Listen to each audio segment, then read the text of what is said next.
that report there, Chad. And, you know, it's pretty amazing. The wind speeds were still hurricane force as far north as northern Mississippi. I was in Starkville at that time, and people just forget that it's not just the coast that was impacted. Right. The entire state of Mississippi, even into southern Alabama and parts of southern Louisiana as well. Yeah, and you know, not everyone heeded the warnings about Hurricane Katrina, but it's still hard to believe that 11 years since it made landfall, we're still talking about the damage there. Absolutely. Folks still recovering from that. Mother Nature.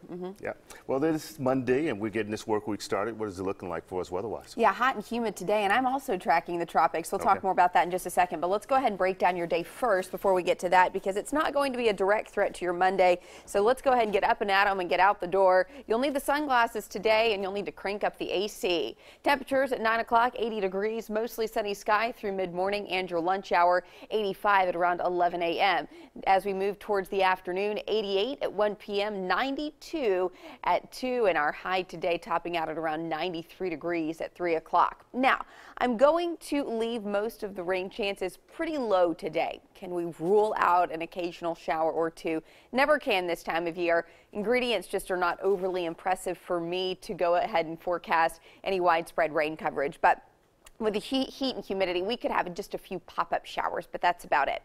Here's a live look from our Storm Track Tower Cam in Birmingham. Temperatures currently sitting at 77 degrees, but with those dew points in the lower 70s, it feels more like 79 outside right now. It's nearing the 5 o'clock hour, and it feels like almost 80 degrees.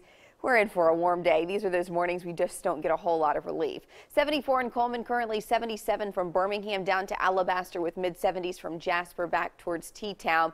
Looking through the remainder of your day, those temperatures are going to be close to 90 for your lunch hour, but notice we'll see just a few clouds drifting by from the east to the west, and not a whole lot of rain activity. Futurecast isn't really trying to squeeze out much rain until about 5 o'clock this afternoon. That's generally the heat of the day. We call these diurnal storms. That's just a fancy word for daytime. When you hear diurnal, that just means the heat of the day, which causes the storms. Nothing fancy like a cold front or a weather maker.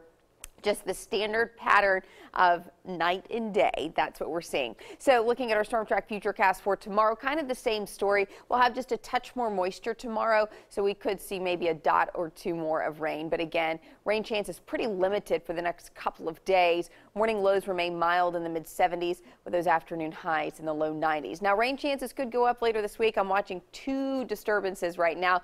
This is Tropical Depression 9, which is in the Gulf, Tropical Depression 8, which is in the Atlantic. They're competing right now, and competing for what, you may wonder. Well, one of these could become a tropical storm very soon, so that depends on which one gets named. It will be Hermine and Ian are the next two named storms, so we'll see which one wins the battle of getting named first, if named at all. And we're watching the one in the Gulf very closely, as this will be impacting northeast Florida and southern parts of Georgia. I think that we're going to miss this one here in Alabama, but it does look like we could see maybe a little bit of moisture by the end of the week. And that is a look at your Storm Track 7-day forecast.